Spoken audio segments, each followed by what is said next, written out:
Quantos estão preparados para a mensagem dessa noite? Amém. Como dizia o falecido pastor Francisco, aperte o cinto aí, garotinho. Querido, nós estamos iniciando a série Resgatando a Honra. Hoje nós vamos estar compartilhando o primeiro episódio dessa série. E nós entendemos que a honra, e o nós estarmos ministrando sobre a honra, é algo essencial para os dias atuais. É algo que tem sido esquecido no meio social, familiar, religioso, e tem sido substituído por comportamentos diversos que destoam da palavra do Senhor. E como igreja nós não podemos olhar para um princípio tão poderoso que nos conecta com o perfeito, que é Deus Pai, e sermos indiferentes.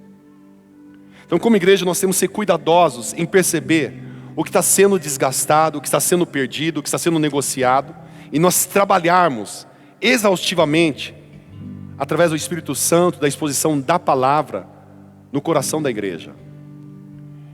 Então, como pastores, como pais, nós temos essa incumbência de estar clarificando esse tema, de estar trabalhando esse tema, para que possamos de fato, a cada dia nos aproximar do perfeito que é o próprio Deus.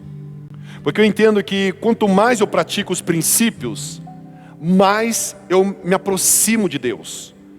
E quanto menos eu pratico os princípios da palavra de Deus, mais distante eu fico da presença dEle. A prática dos princípios me leva à aproximação de Deus. E quanto mais cedo eu compreender que a prática, o exercício desses princípios me aproxima de Deus, mais eu passo a experienciar esse relacionamento Criador e criatura. Mais eu passo a experimentar a sua presença na minha vida. Então, como igreja, nós temos a responsabilidade de estarmos ensinando e ministrando esses princípios, para que os nossos corações a cada dia se tornem corações parecidos com o coração de Jesus Cristo.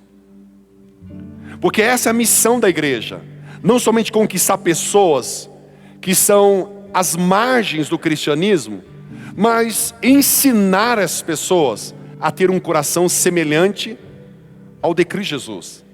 De tal forma, quando a sociedade olhar, a sociedade vai perceber aqueles que servem a Deus e aqueles que não servem a Deus. E a Bíblia chama essa distoância de testemunho, de ser sal na terra, de ser luz no mundo. Eu sou sal na terra, luz no mundo, testemunho aqui na terra, quando a minha vida ela passa a confluir com a palavra de Deus. Ela passa a corresponder com os princípios de Deus. Mas quando a minha vida ela não conflui com a palavra de Deus, e conflui com o sistema do mundo, com a mentalidade, com a forma deste mundo, por isso que Paulo fala aos Romanos capítulo 12, verso 1, não vos amoldeis, não vos apadronizeis ao sistema deste mundo, mas transformai-vos pela renovação do vosso entendimento, para que experimenteis qual seja a boa, perfeita e agradável vontade de Deus. Ele está falando justamente de uma cultura e de uma mentalidade forjada, a mentalidade de Cristo Jesus. Ele está falando da mente de Cristo, que em outra carta ele fala, advertendo a igreja, dizendo, vós tendes a mente de Cristo. E o ter a mente de Cristo é pensar como ele pensa, falar como ele fala, ouvir como ele ouve, agir como ele age, reagir como ele reage. Então o propósito existencial da igreja é forjar os nossos corações, é nos tornar parecidos com Cristo. Por isso que Paulo fala em 1 Coríntios capítulo 11, verso 1, sede meus imitadores, porque eu sou de Cristo. E por isso que a igreja primitiva era conhecida como cristãos, a religião do caminho. Sabe por quê? Porque eles eram parecidos com Cristo. Eles não precisavam nem falar, eles não precisavam nem pregar, porque o comportamento deles, a forma como eles agiam, destoava da sociedade daquela época. E como cristãos, o nosso comportamento, a nossa ação e reação precisa destoar deste mundo. E a nossa jornada cristã é a cada dia nos assemelharmos com Cristo Jesus. A cada dia de nós nos tornarmos parecidos com Ele, e nós deixarmos de ser parecidos com este mundo. E nós temos um sentimento único e claro em nosso coração, que a nossa pátria não é essa, que nós somos estrangeiro e forasteiro, que nós somos cidadãos eternos. Então, quanto mais eu tenho minha vida confluente à palavra, mais o sentimento de estrangeiro eu passo a ter no meio do sistema. Agora, quando eu não tenho o sentimento de estrangeiro e forasteiro, é porque a minha vida está confluindo com o sistema, com o mundo. Então o propósito da igreja é justamente conduzir o povo a se tornar cidadão eterno, tornar o cidadão do reino celestial, pessoas parecidas com Cristo, pessoas que têm um coração parecido com o dele. Em várias ministrações eu tenho falado sobre um antigo livro que em tempos eu leio, e desde a minha adolescência tem sido um dos livros de cabeceira, que dentro de uma história, uma metáfora, o escritor lhe fala a respeito, em seus passos, o que faria Jesus. Será que Jesus agiria como eu ajo? Será que ele falaria como eu falo? Será que ele pensaria como eu estou pensando? E a única forma de nós tornarmos essencialmente parecido com Cristo é conhecendo a sua palavra, conhecendo os seus mandamentos. E como nunca nós temos vivenciado uma época onde princípios têm sido negociados, onde o próprio sistema tem tentado implodir, tem tentado substituir princípios eternos de Deus, tem tentado remover marcos antigos. E a própria palavra do Senhor fala sobre nós não removermos os marcos antigos, a tal ponto que a sociedade tem perdido o padrão, tem perdido os parâmetros, os princípios, e a sociedade tem estado ao léu, tem exposta a vários pensamentos filosóficos, humanistas, e cada um tem passado a ter o seu próprio credo, e tendo o seu próprio credo, tem se frustrado com o próprio credo, porque não são credos que se confluem com a palavra de Deus, porque não são credos sustentáveis para o homem, são credos humanistas, são credos filosóficos, são credos que não produzem vida, são credos que produzem engano, são credos que a palavra do Senhor fala que são um sofisma. E o que é um sofisma? É uma mentira travestida de verdade. Parece ser, mas não é. Parece ser aceitável, parece ser bacana, legal, mas não é. E hoje milhares de pessoas têm correspondido a várias mentalidades, a vários conceitos criados por homens. Mas o próprio Criador nos deixou um manual, que é a palavra do Senhor. Eu costumo dizer que é o manual do fabricante. Todo produto eletrônico que você vai comprar, vem um manual, como funciona. E quando Deus criou o homem, Ele deixou um manual. E o manual é a palavra do Senhor. E na palavra do Senhor eu aprendo a ser marido, eu aprendo a ser filho, eu aprendo a ser homem, eu aprendo a ser empresário, eu aprendo a lidar com todas as coisas. Na antiguidade, os grandes gênios, eles tinham a Bíblia como cabeceira, como livro de cabeceira, porque eles entendiam a supremacia da palavra. E hoje, milhares de pessoas não acessam a palavra de Deus. E por conta disso, alguns princípios têm sido negociados. E como igreja nós queremos iniciar essa série resgatando a honra, com o primeiro tema, a honra a Deus. E a pergunta é, o que é honra? Mas antes, porém, eu quero que você abra sua Bíblia comigo em Mateus capítulo 15, verso 8 e 9.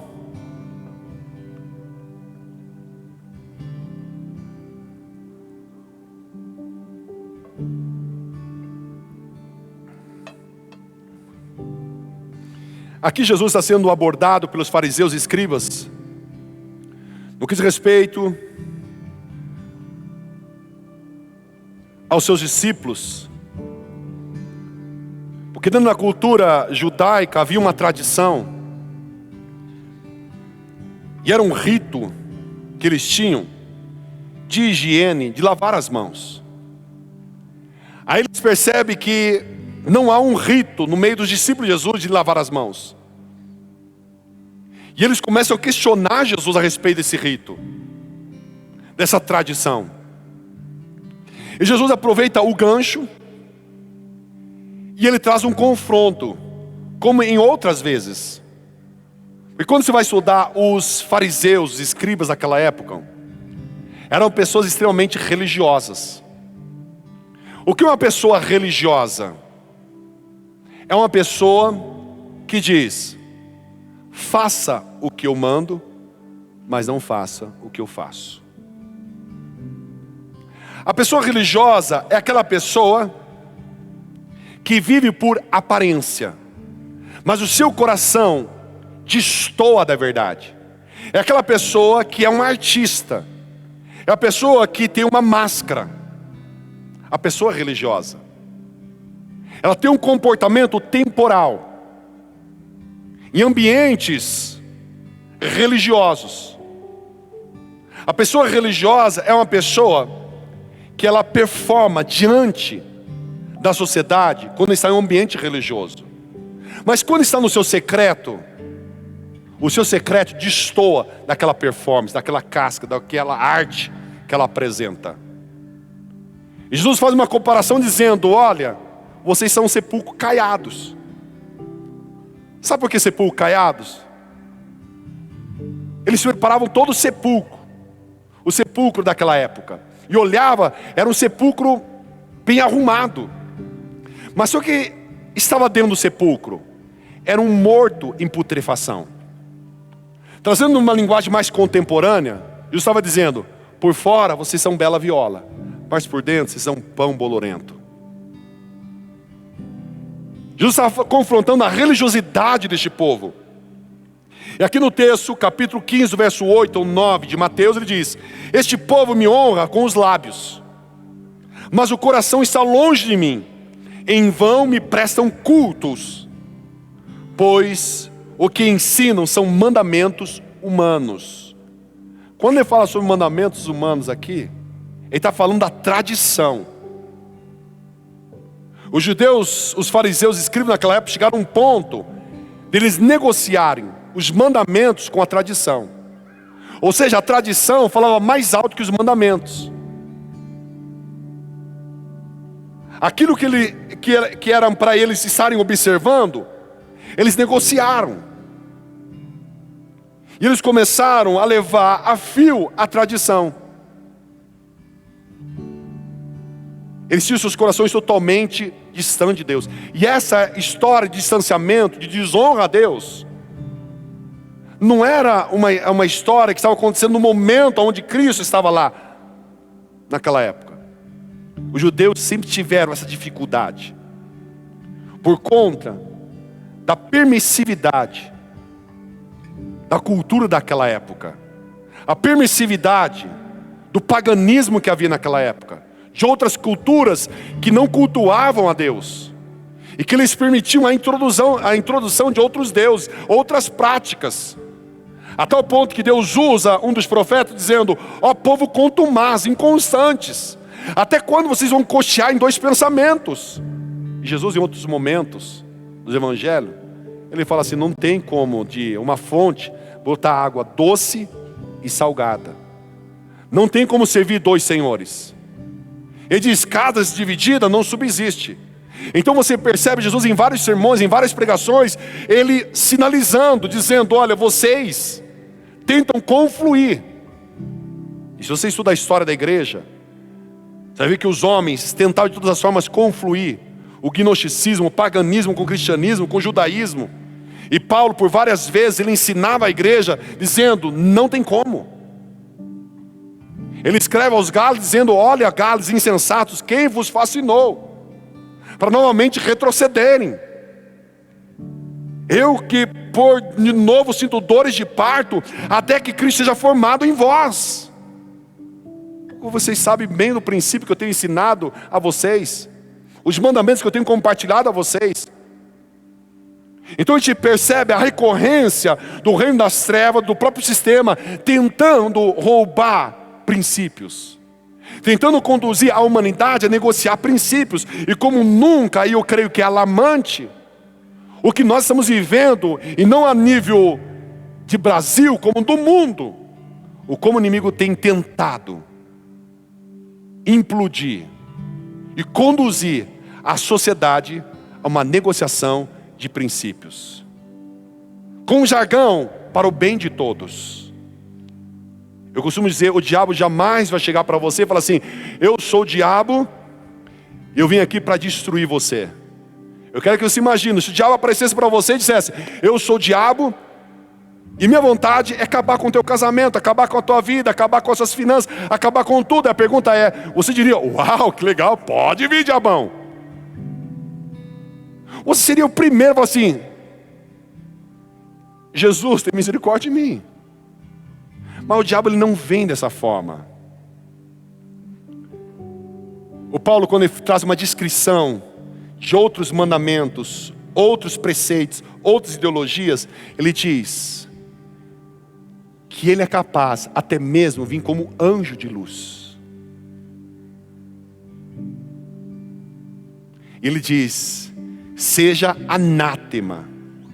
No grego a palavra anátema significa seja maldito esses preceitos, esses caminhos. E aqui Jesus, dentro desse contexto, ele confronta isso. E quando nós olhamos a palavra honra no hebraico, é kabod, que significa dignidade, autoridade. Ter em autoestima, uma consideração, dar presentes, palavras elogiosas, louvor, adoração, considerar superior a si mesmo, tributar. Isso é honra. É um reconhecimento de quem é Ele. E nós vemos no Velho Testamento várias situações, vários momentos de desonra. Vários homens que desonraram ao Senhor. E a consequência desses homens por terem desonrado a Deus, Deus sempre deixou claro para a humanidade: há dois caminhos. Ele falou isso no Velho Testamento, e ele falou isso no Novo Testamento. No Velho Testamento ele trata como o caminho da bênção e o caminho da maldição. No Novo Testamento ele trata como o caminho estreito e o caminho largo. E ele usa outra figura dizendo: a porta estreita e a porta larga. Ele usa outra figura dizendo o canal da agulha. Então você vai ver Deus usando vários exemplos em todo período interbíblico, falando a respeito de dois caminhos. Que o homem, ele é responsável pelas suas escolhas, pelas suas decisões. E o homem hoje vivencia o resultado das suas escolhas. Não é porque Deus é cruel, porque Deus é mau. A Bíblia fala que Deus é bom e Deus amou o mundo de tal maneira, e Deus ama o homem. Mas o homem é responsável pelas suas escolhas. O homem é resultado das suas escolhas. Você vai ver no Velho Testamento Deus dizendo: eu coloco diante de vocês dois caminhos, o caminho da bênção e o caminho da maldição. E olha só, Deus ele dá um conselho: eu aconselho vocês a escolher o caminho da bênção. E quando você estuda o caminho da bênção e o caminho da maldição, você vai ver que os dois caminhos eles destoam. O caminho da maldição tem uma consequência, e o caminho da bênção tem uma consequência. Ambos os caminhos têm consequência. Se eu decido um desses caminhos, eu vou ter consequência. E não é fulano, ciclano, beltrano, Deus que é culpado, mas sim eu sou culpado da minha escolha. Jesus no Novo Testamento, quando fala aos discípulos, aos fariseus daquela época, ele fala a respeito do caminho largo e do caminho estreito. E ele usa a questão do canal da agulha. Em outros cultos eu estive falando a respeito disso, o canal da agulha. Havia o canal da agulha que era do artesão. Havia o canal da agulha, onde o soldado ficava no alto da muralha, onde só havia, que era chamado de canal da agulha, onde só havia o espaço para flecha, para atingir o inimigo que vinha de fora, para tentar entrar na cidade. E havia o canal da agulha, que era uma pequena porta no meio de uma grande porta da cidade. E por isso Jesus falou assim, que existem dois caminhos, a porta larga e a porta pequena. E quando ele fala do canal da agulha aqui, ele está falando dessa portinha. E essa portinha só passava o camelo. Por isso que algumas pessoas falam, mas como Jesus vai fazer uma pergunta tão estranha assim? Como pode um camelo passar no canal da agulha? Mas que é isso? E era justamente essa portinha no meio dessa grande porta. E não tinha como esse camelo, com toda a bagagem, passar por aquele canalzinho, por aquela portinha, chamado agulha. Então ele precisava deixar essas bagagens. Assim é no cristianismo. Eu preciso deixar algumas coisas. Eu preciso renunciar a algumas coisas. E Jesus fala assim, se você quer seguir após mim, negue-se a si mesmo. Renuncie-se a si mesmo. Ou seja, toma uma decisão. Então toda decisão tem uma consequência. E Deus colocou essa capacidade, essa autoridade de escolha nas minhas mãos, nas suas mãos. E nós somos produtos e resultado das nossas escolhas. Eu estou vivendo hoje, eu estou colhendo o que estou colhendo por causa das minhas escolhas. E quanto mais cedo eu compreender isso e tomar um posicionamento e chegar e parar de buscar bodes expiatórios, não, é meu tio, minha tia, fulano, ciclano, beltrano, é o governo, é isso. Quanto mais eu entender, quanto mais cedo eu compreender isso, mais cedo eu vou sair dessa condição. Mas o diabo, ele é terrível. Ele quer manter você nessa mentalidade de culpar tudo e a todos e não olhar que você é responsável pela sua vida. Portanto, quando eu olho aqui para esse texto, Jesus está ensinando seus discípulos esse princípio de honra. E o quanto eles estavam desonrando a Deus. Que eles diziam que estavam honrando, eles falavam, dizendo, ó, eu honro. Mas os seus corações estavam distantes. A prática dessas pessoas destoavam naquilo que eles falavam. Um certo homem, um dos pais da igreja, ele dizia que aquilo que eu falo é mais importante aquilo que eu faço é mais importante daquilo que eu falo. A maior pregação não é aquilo que eu falo, mas sim aquilo que eu faço. Na igreja primitiva, alguns cristãos começaram a negociar princípios, a tal ponto, quando os gentios não cristãos olhavam para eles e diziam, olha, é pura ficção, fábula, inconto. Porque destoavam do Cristo. Eram pessoas que falavam que eram cristãos, mas na prática, eles não eram cristãos. Então nós vemos essa saga em toda a história da humanidade. O inimigo em paralelo trabalhando para desconstruir a humanidade, distanciar a humanidade de Deus.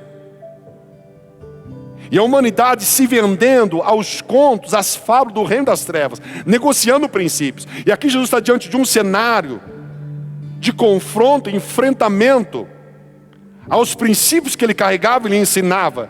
E Jesus, ele aproveita esse gancho e lhe diz, eu vou dar real para vocês. Vocês falam, fazem aquelas belas orações nas praças e esquinas, mas o coração de vocês está tão distante. É uma bela viola, mas vocês são pão bolorento, sepulcaiado, raça de víbora. Quantos ouviram falar isso aí na Bíblia?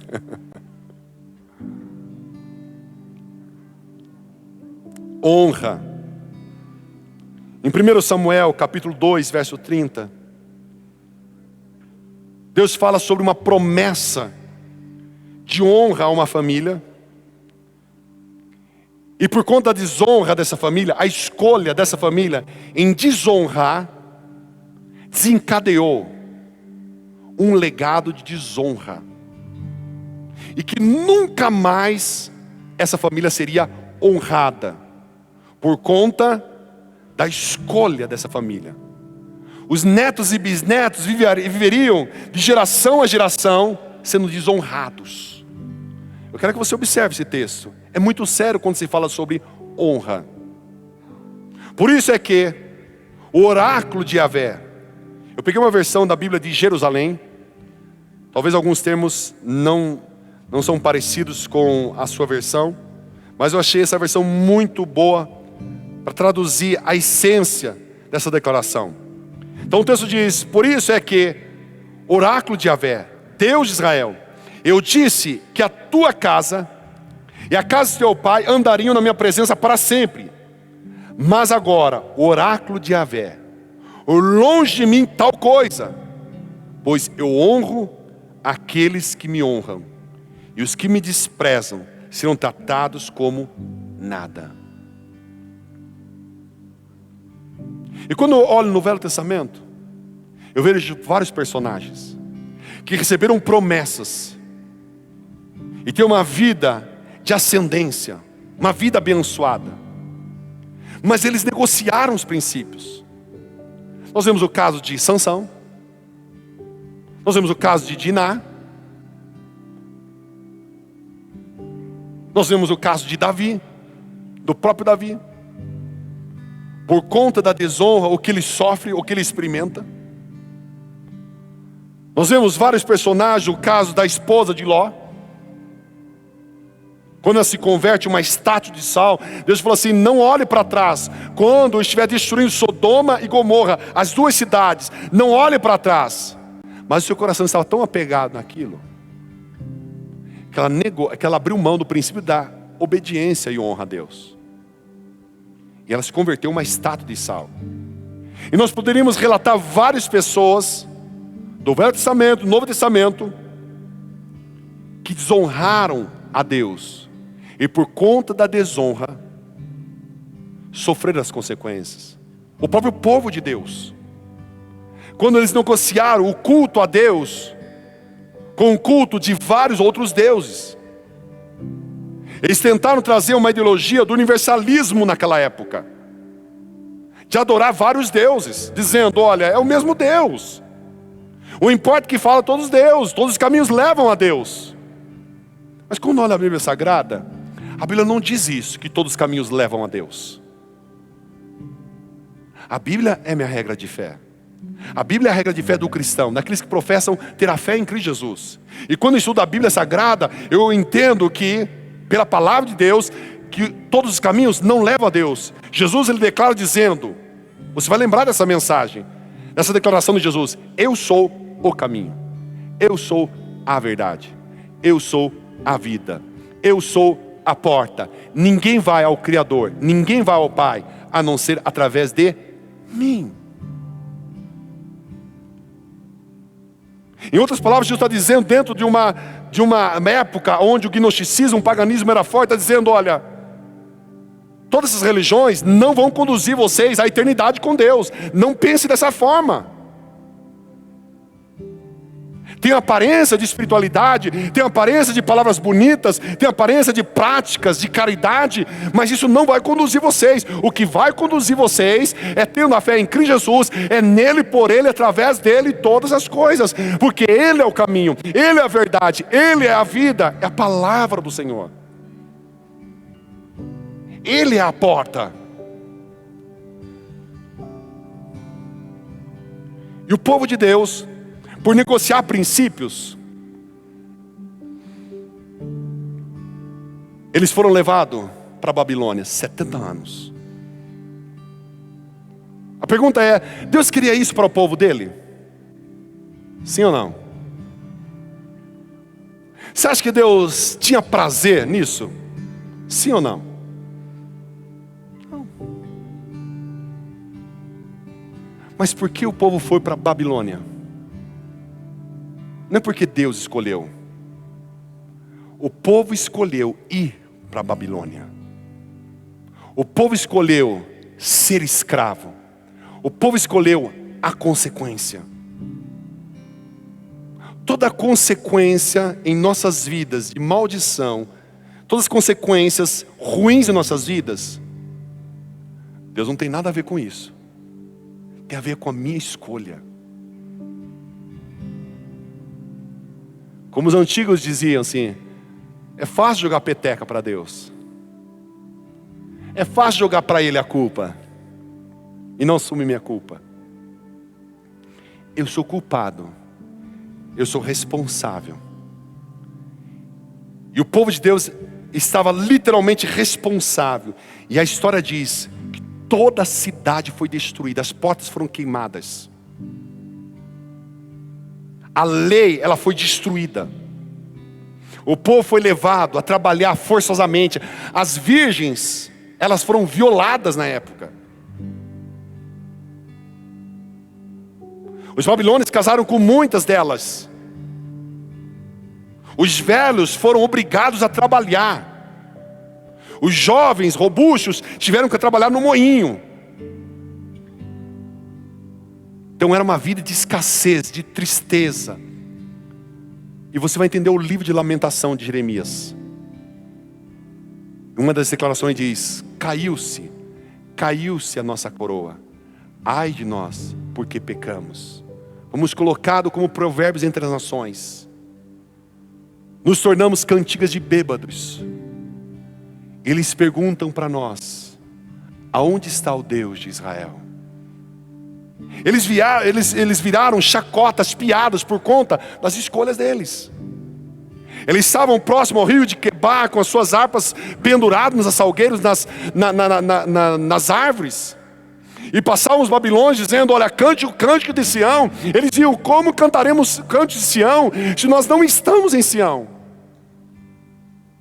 Se eles não tivessem desonrado, se eles tivessem desobedecido, eles não estariam vivendo essa consequência. Eles só estavam vivendo por conta da escolha deles. É como um pai. Você acha que todo pai tem prazer em disciplinar seu filho?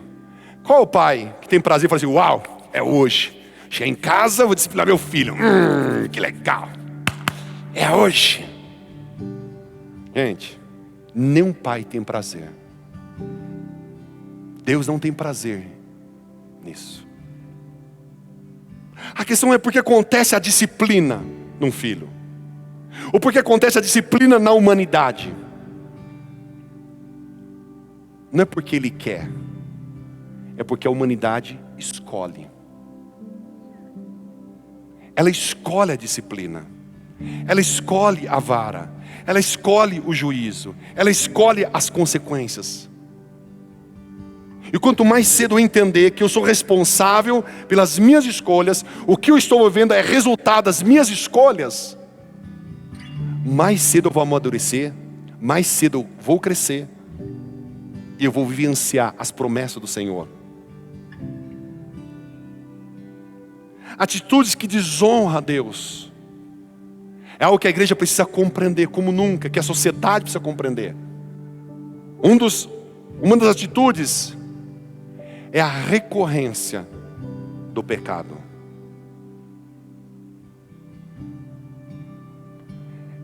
É o viver deliberadamente chafurdado no pecado.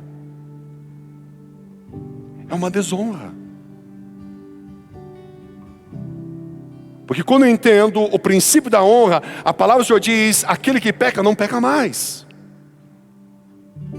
Ah, pastor, então quer dizer que eu nunca mais vou pecar? Não é isso que eu estou dizendo.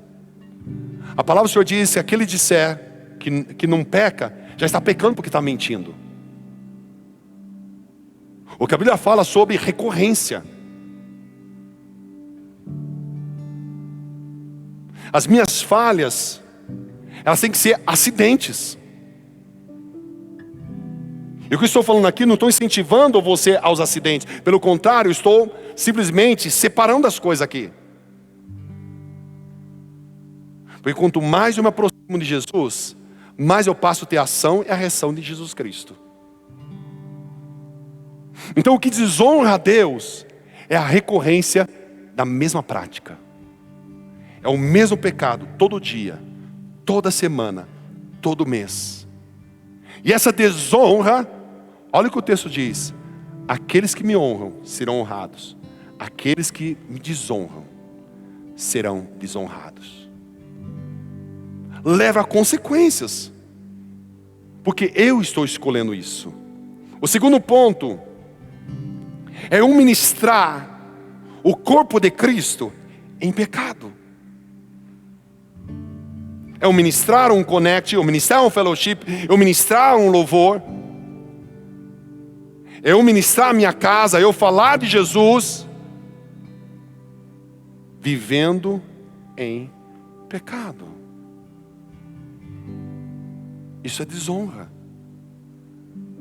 Talvez o meu cônjuge não vê, talvez os meus filhos não me veem, talvez as pessoas não me veem, mas a Bíblia diz que os olhos do Senhor percorrem toda a terra. A Bíblia diz que Deus esquadrinha o coração, o reino, e sabe a intenção, o desejo do coração dos homens. A Bíblia fala que tudo está claro diante dos olhos do Senhor. Então não tem como eu me esconder de Deus. Não tem como eu ocultar de Deus. Eu posso ocultar o pecado de tudo e de todos, mas a única pessoa que eu não consigo ocultar o pecado catastrófico, que vai me trazer uma consequência terrível na minha casa, no meu casamento, nos meus relacionamentos, no ministério, a única pessoa que consegue ver é Deus.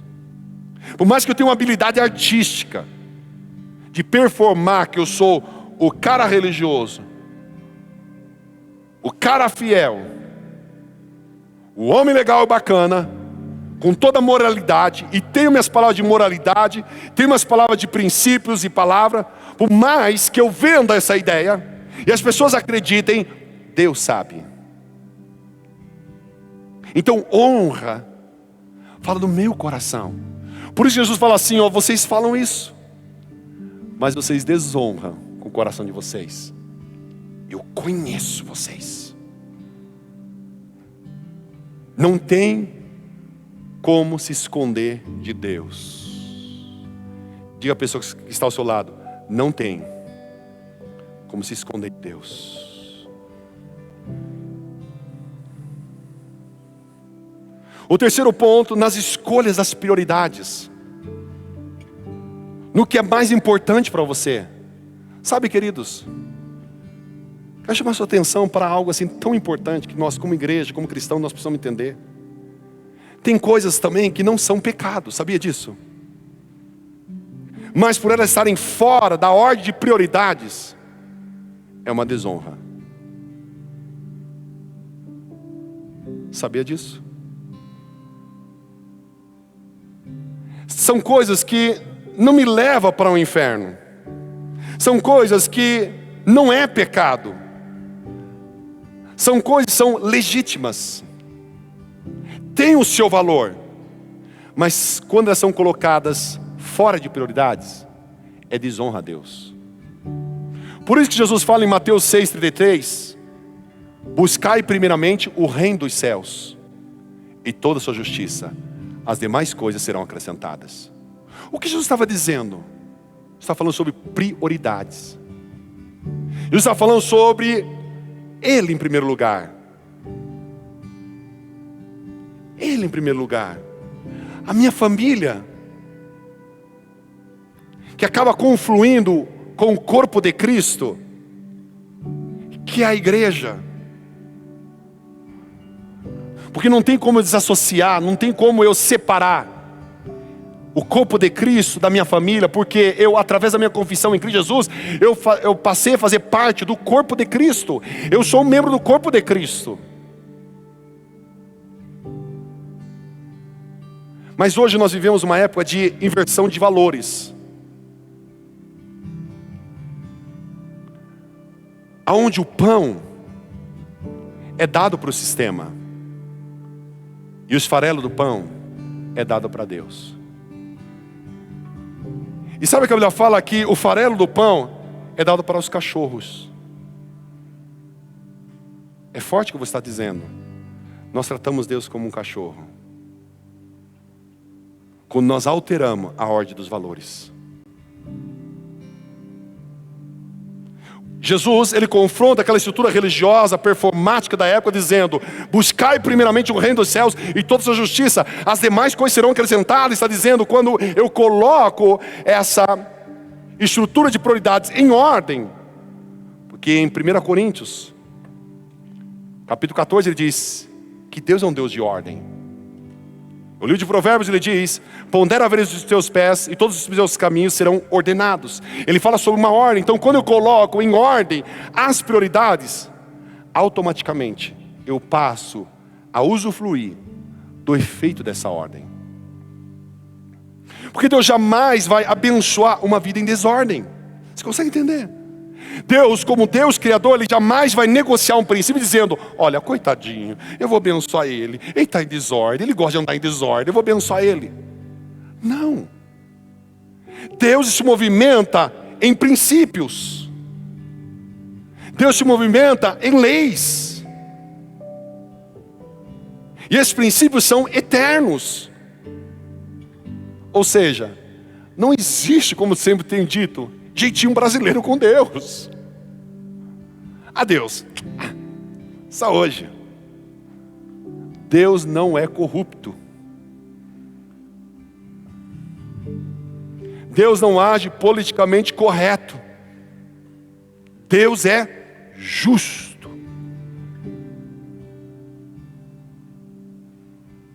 Então, se eu quero experimentar a manifestação da justiça de Deus, se eu quero experimentar a bondade de Deus, as suas promessas, quais tem o sim ou amém da sua parte, eu preciso entender que a minha vida precisa estar em ordem.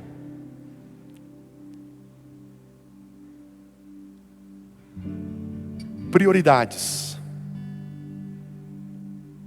Aonde está Deus em minha vida?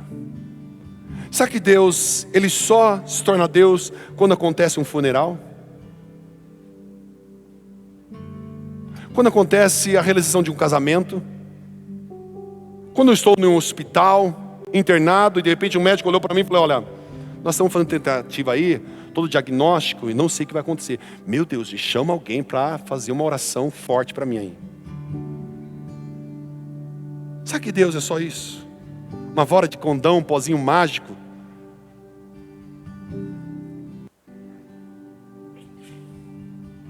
Quem é Deus para mim?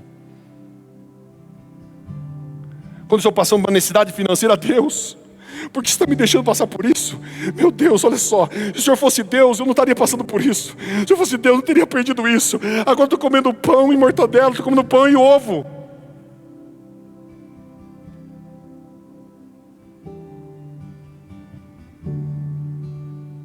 Não que pão e ovo é ruim, gente. E pão mortadela. Eu gosto de pão com ovo, pão com mortadela. E tem uma receita muito boa. Você pega a mortadela com queijo, vai colocando ovo, faz uma fritada americana. É uma delícia isso. Tá aí uma receita de graça para você. O pai dessa receita é meu sogro. Tá aí, ó. Que nós negociamos princípios. E Deus não quer que eu tenha essa prática. Mas eu negocio. Eu sou livre. E por isso que eu sofro as consequências. E Deus não tem nada a ver com isso. E a pergunta é: aonde está Deus na minha vida? Quem é Deus para mim? Será que é Deus eventual? Esporádico? Temporário? Ou Ele é um Deus diário na minha vida? Honrar a Deus é ter Ele como Deus diário. Antes de tudo, faça a oração. Buscai primeiramente o reino dos céus e toda a sua justiça. As demais coisas serão acrescentadas. Ele é o centro da minha vida. Ele é o base, o fundamento da minha vida. Nada mais. É inegociável a presença de Deus na minha vida. É inegociável o fundamento dele. É inegociável a sua palavra. Ele é o norte, a bússola, o sextante da minha vida. Ele é a bússola da minha vida. Ele é o que norteia, é o mapa da minha vida. Nada mais na minha vida se torna prioridade a não ser Ele. Nos cultos, como nós nos apresentamos nos cultos? Será que nós honramos a Deus nos cultos? Ou fazemos dos cultos um clube? Um momento social? O que é culto? Culto é entregar tudo a Ele. Como aquele antigo cântico, tudo entregarei, tudo entregarei. Agora não sei mais, não lembro mais. Tudo que é de mim, eu entrego a Ele, eu coloco nas mãos dEle, a minha vida. É o momento da máxima. E por muito tempo, queridos, alimentou-se uma ideia que a igreja era uma feira. Eu vou lá para receber minha bênção. Eu vou lá para ser curado. Eu vou lá para receber um emprego. Eu vou lá para o meu problema ser resolvido. E quando as coisas não aconteciam, Deus ama fulano, ciclano, beltrano e não me ama não. Não deu nada certo, já fui na igreja, já orei. Eu já fui umas 3 vezes na igreja, mas nada resolveu na minha vida. Sabe por quê? Inversão de valores. Cultuar a Deus não tem nada a ver com pedir, tem a ver com dar. O receber é a consequência do dar. Ninguém colhe se não semeia. Culto fala de semeadura, fala de entrega. Então quando eu venho na igreja, eu passo a cultuar, eu passo a cantar, adorar, não importa. A oração, o cântico de Abacuque. Ainda que a figueira não floresça, ainda que fale tudo minha vida, eu todavia me alegrarei no Senhor. Quando eu passo a ter a mente de Abacuque, do profeta Abacuque, ainda que tudo seja exterminado, ainda que tudo fale. Quando eu passo a ter a mente de Jó, mulher, tu falas como uma louca, eu sei que o meu Redentor vive, eu não vou sair da presença dele. Isso é culto. Independente se eu vou receber ou não, eu dou. A minha atitude é incondicional. É a linguagem do reino. Eu não estou fazendo, não estou cultuando para receber. Eu estou simplesmente cultuando para dizer o quanto Ele é Deus. Estou honrando Ele. O receber é a consequência.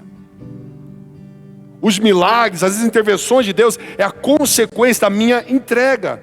E muitas pessoas vêm para o culto naquela expectativa, eu preciso, me dá, e esquece de cultuar. A linguagem do reino de Deus, primeiramente, buscai primeiramente o reino dos céus. É entregar meu coração a Ele, é cultuar a Ele, centralizar Ele na minha vida, dar a Ele palavras elogiosas, tributos, reconhecer a soberania dEle. Honrar a Deus. Olha a pessoa que está ao seu lado, agora o negócio vai pegar. Honrar a Deus. Muitas pessoas chegam assim e falam assim, eu te amo, te honro, te adoro, e canta, adoro, e chora. Eu quero que você acompanhe minha construção de raciocínio. A Bíblia fala, se eu amo uma pessoa, eu amo a Deus e o conheço. João, primeira carta de João. Se eu não amo uma pessoa, eu não amo a Deus, eu não conheço a Ele.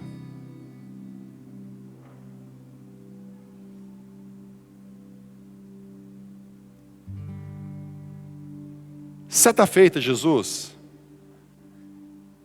Ele fala assim, tudo que vocês fizerem para eles, vocês estão fazendo para mim. Certa feita Jesus falou assim, eu tive nu, não me deste de vestir, tive fome, não me deste de comer. Aí Ele segue. A forma como eu trato você, a forma como eu falo com você, eu posso estar honrando a Deus ou desonrando a Deus. E muitas pessoas estão se apoiando em temperamento, em personalidade. É o meu jeito. Não é mais o jeito de Jesus, é o meu jeito, é a minha forma, é o meu temperamento. Mas quando eu entendo o jeito de Deus, a natureza de Deus,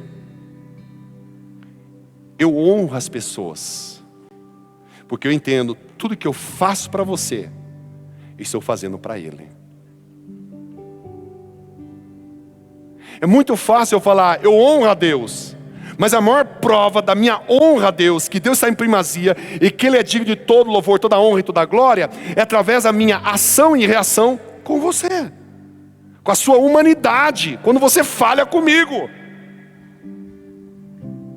Quando Pedro tinha sido advertido sobre o que ele ia fazer com Cristo, mas mesmo assim ele erra, e Jesus chega para ele e diz: Pedro, tu me amas?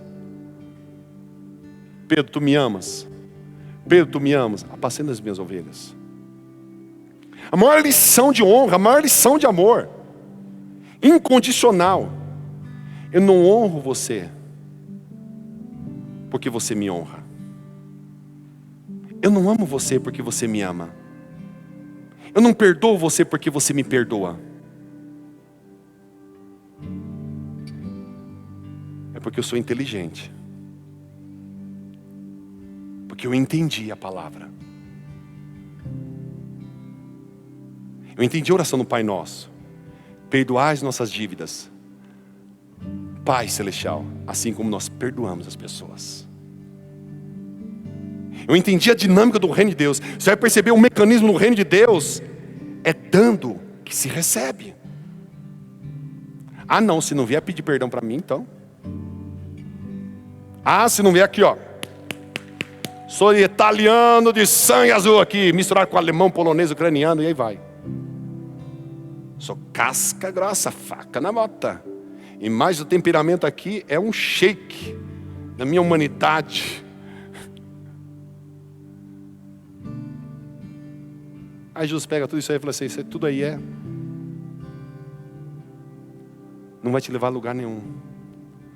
Honrar a Deus é eu entender também que eu honro a Ele através da sua vida.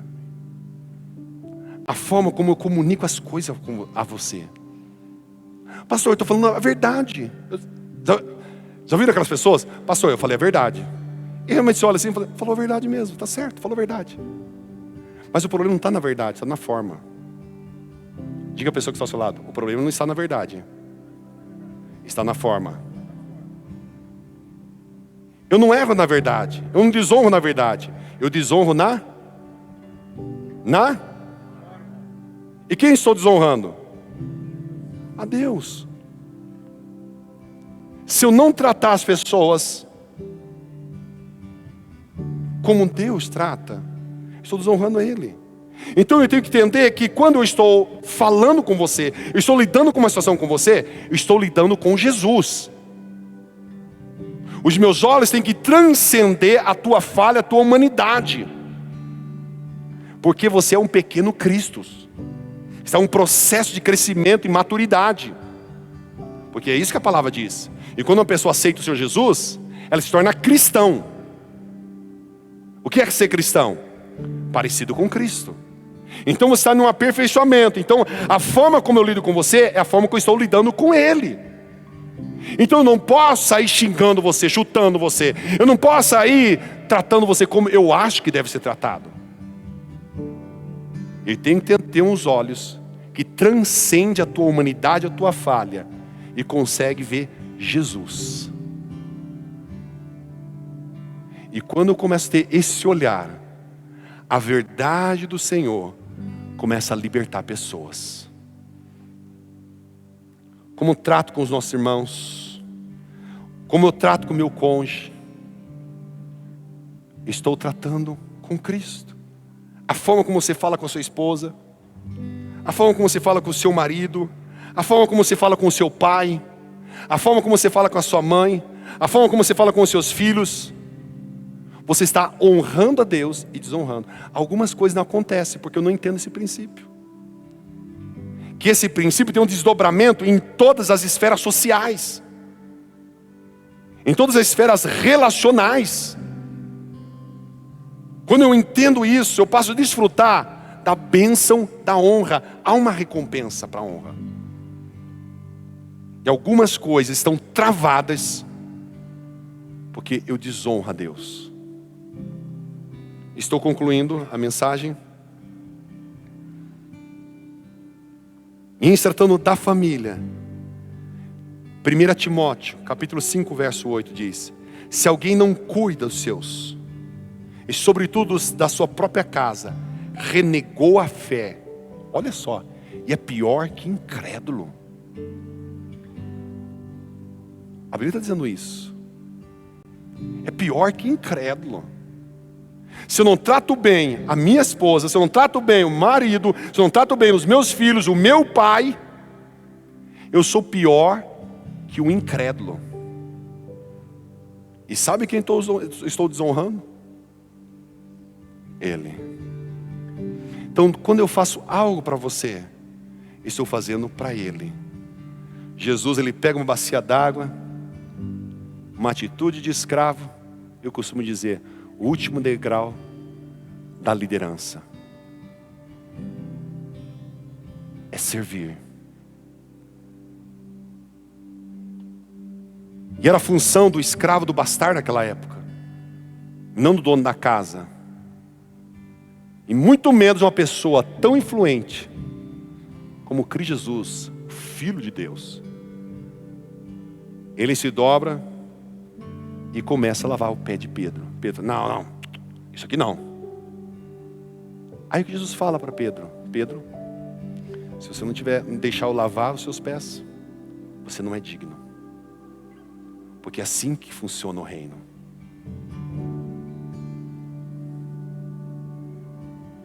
É servir. O maior é o menor. O reino não é sentar nas primeiras cadeiras, é sentar na última cadeira. O reino é você servir, é você honrar, é você amar. E a Bíblia fala assim que a maior dívida, que é uma dívida impagável que eu e você temos, sabe qual que é? Quem sabe? Qual a maior dívida que o ser humano jamais vai pagar? Quem sabe? Hã? Você sabe, está com medo de falar. É o amor. A maior dívida que eu tenho com você é o amor. E não é esse amor condicional que expecta algo de você. É um amor incondicional. Ainda que você não fale mais comigo, você não me ame, você não me reconheça, você fala mal de mim, você se torna o meu inimigo. Sabe o que a Bíblia diz? Para mim te amar e orar por você. Jesus fala assim: orai pelos vossos inimigos, aqueles que os perseguem. Honra é viver estado e qualidade de vida em Jesus Cristo. Fora dele o homem não tem capacidade para viver isso. Portanto, nessa noite eu quero desafiar o teu coração a uma decisão. Eu quero viver nele, porque eu quero viver esse estado e qualidade de vida em Cristo Jesus, que só é nele, por ele, através dele, todas as coisas. Amém? Coloque-se em pé, por gentileza, só para você não ficar muito travado aí por conta do frio.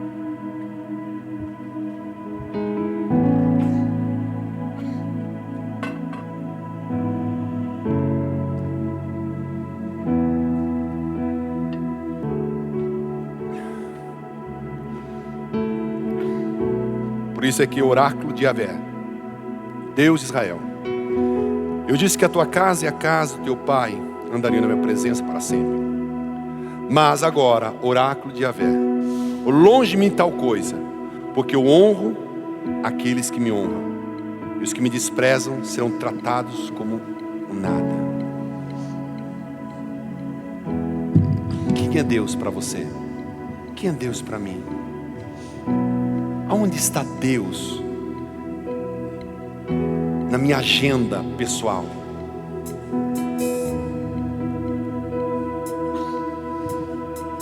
Qual tem sido o tempo que eu tenho dado a Ele? Será que eu tenho amado aquilo que Ele ama? Honrar a Deus é amar aquilo que Ele ama. Honrar a Deus é você viver a visão, a missão que Ele tem. É você se entregar à visão, à missão, aos princípios, a cada dia dizer assim: Senhor, eu quero a cada dia me tornar parecido com o Senhor. Eu sei que com a minha capacidade humana eu não consigo, mas eu quero que o Teu Santo Espírito gere em mim o querer efetuar. Eu me entrego ao ministério do Espírito, eu me entrego à Tua operação, ao sobrenatural. Eu quero, Senhor, eu quero me desvencilhar de tudo aquilo que me prende, tudo aquilo que me impede de viver essa vida de honra ao Senhor. Eu quero honrá-lo.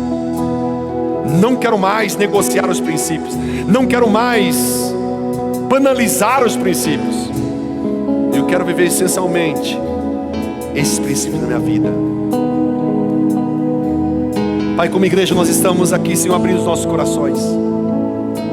E nós queremos denunciar, Senhor.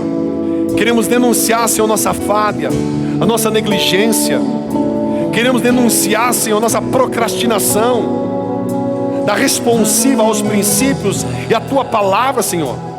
Queremos, Senhor, pedir perdão, Senhor. Queremos nos arrepender, Senhor, porque nós temos honrado mais o sistema, mais as coisas deste mundo. Temos amado mais as coisas deste mundo do que o Senhor.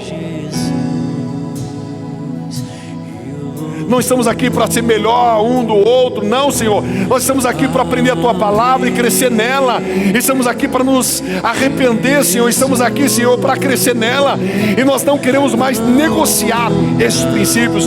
Nós não queremos mais procrastinar, Senhor. Por isso nós oramos, ó Pai, para que o Teu Santo Espírito venha estar agindo, operando em nossos corações. Queremos viver, ó Pai. Queremos resgatar essa honra em nossos corações. No nosso dia a dia, no nosso trabalho, nossa escola, faculdade, nossa empresa, trabalho, no ministério, na igreja. Nós queremos viver, ó Pai, esse princípio essencialmente. Pai, que todo engano, toda mentira caia por terra, toda manipulação do reino das trevas, através de pensamentos, para nós darmos concessões, brechas para o reino das trevas, para o humanismo, para o achismo, o egocentrismo. Pai, nós não queremos ser egoístas quanto viver em Ti. Nós queremos matar o egoísmo e nós queremos a centralidade do Senhor em nossos corações. Queremos o reino do Senhor em nossas vidas, o governo do Senhor em nossas vidas. Por isso nós honramos em nome de Jesus. Aleluia.